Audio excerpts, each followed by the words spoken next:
শেরপুরে ভুয়া পুলিশ পরিচয়ে প্রতারণা করে বিবাহ, অর্থ আত্মসাৎ ও প্রাণনাশের হুমকি প্রদানকারী মোহাম্মদ রফিকুল ইসলামকে গ্রেপ্তার করেছে র্যাব ১৪ সিপিসি ১ জামালপুর ক্যাম্প।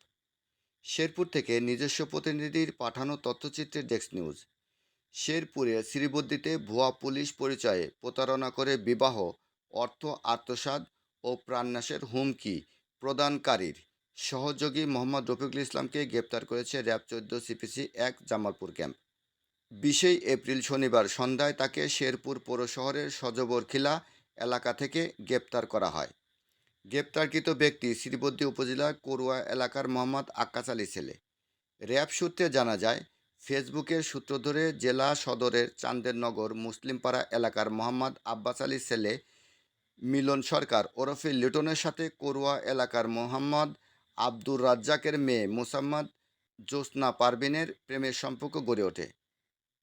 এরই পরিপ্রেক্ষিতে গত ২০ মে ২০২৩ মোহাম্মদ মিলন সরকার ওরফে লিটন পুলিশের এএসআই পরিচয় দিয়ে ২ লক্ষ টাকা কাবিনে মোসাম্মদ জোসনা পারভিনের সাথে বিবাহ বন্ধনে আবদ্ধ হয়।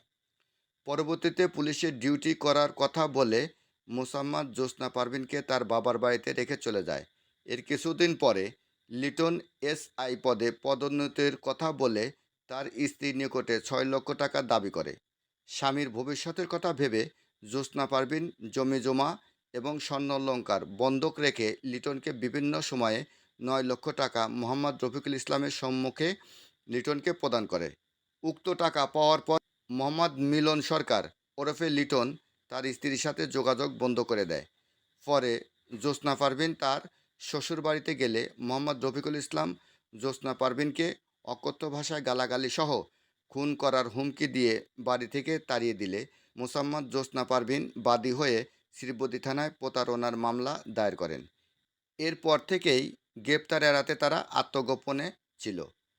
এরই পরিপ্রেক্ষিতে বিভিন্ন তথ্য উপাত্ত সংগ্রহ বিশ্লেষণের মাধ্যমে জামালপুর ক্যাম্পের company commander major Mohammad Abrar Faisal স্বাধীন নেতৃত্বে র্যাবের একটি অভিযানিক দল শনিবার সন্ধ্যায় অভিযান চালিয়ে শেরপুর পৌর শহরের সজবরখিলা পাইওনিয়ার একাডেমি স্কুলের সামনে থেকে মোহাম্মদ রফিকুল ইসলামকে গ্রেপ্তার করতে সক্ষম হয়। পরে গ্রেপ্তারকৃত আসামিকে শ্রীবদ্দী থানায় মামলা তদন্তকারী কর্মকর্তার নিকট হস্তান্তর করা হয়।